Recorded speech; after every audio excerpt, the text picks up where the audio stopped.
সবাইকে নেতৃত্বে ধন্যবাদ জানাচ্ছি। আজকের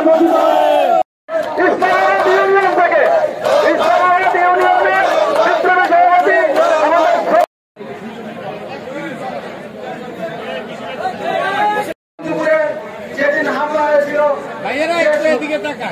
সামনে দাঁড়িয়ে সভাপতি আবুল সরকার, আমাদের রিয়াদ শিকদার, আব্বাস উদ্দিন, মোহাম্মদ জোবান,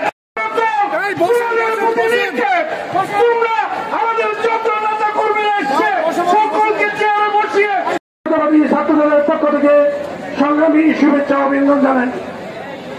শক্তি উপরে ফেলা হয়েছে। সংগ্রামে উপস্থিতি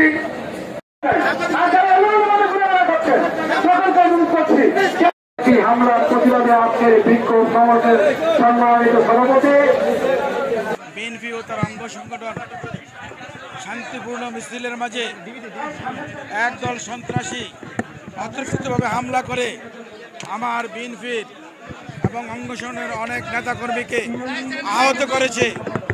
তার ভিতরে থানা যুবদলের যুগ্ম আহ্বায়ক মামুন সরকারের চোখ উঠে ফেলছে। এই সন্ত্রাসীদের কর্মকাণ্ডের প্রতিবাদে আজ সারা বাংলা মতলব থানার লোক আজকে এই প্রতিবাদ জানাচ্ছে। যারা সন্ত্রাস তারা বিএনপি করে না।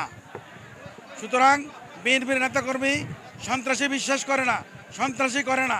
বিএনপির নেতাকর্মী যারা বিএনপির আদর্শে উদ্বুদ্ধ, বিএনপির আদর্শকে বিশ্বাস করেন, আমাদের নেতা জনাব তারেক রহমানকে বিশ্বাস করেন এবং নেতাকে নেতা হিসাবে আগামী দিনে রাষ্ট্রনায়ক বানাতে চান, তাতে সকলের কাছে আমার অনুরোধ আবেদন, আসুন আমরা সবাই হাতে হাত মিলে কাঁধে কাঁধ মিলে এই বিধ্বস্ত দেশটাকে ওনার জনাব তারেক সাহেবের নেতৃত্বে গড়ে তুলি।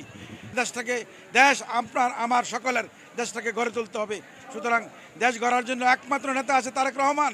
তার নেতৃত্বে সকলকে আমি আহ্বান করবো, আসুন ওনার হাতকে শক্তিশালী করি।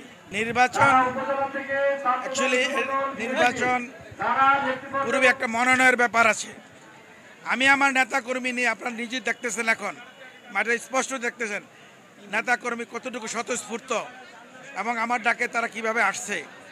সুতরাং যদি দল আমাকে নমিনেশন দেয়, আমি সকলকে নিয়ে আমরা সুষ্ঠু সুন্দর নির্বাচন করব ইনশাআল্লাহ। নিশ্চয়ই ওসি সাহেব আছেন অথবা আপনার প্রতিনিধিরা আছে, আপনি থাকলে তো শুনেছেন, আর আপনি না থাকলে আপনার প্রতিনিধি আপনাকে জানাবে। এই ধরনের অনেক ঘটনা এই নিশ্চিন্তপুর সহমত করে চলছে। আমার জিজ্ঞাসা,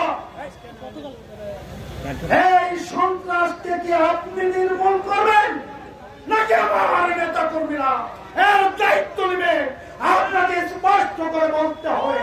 আমাকে হত্যার উদ্দেশ্যে একটি গভীর চক্রান্ত ষড়যন্ত্র সংগঠিত করা হয়েছিল। আল্লাহর শেষ রহমানে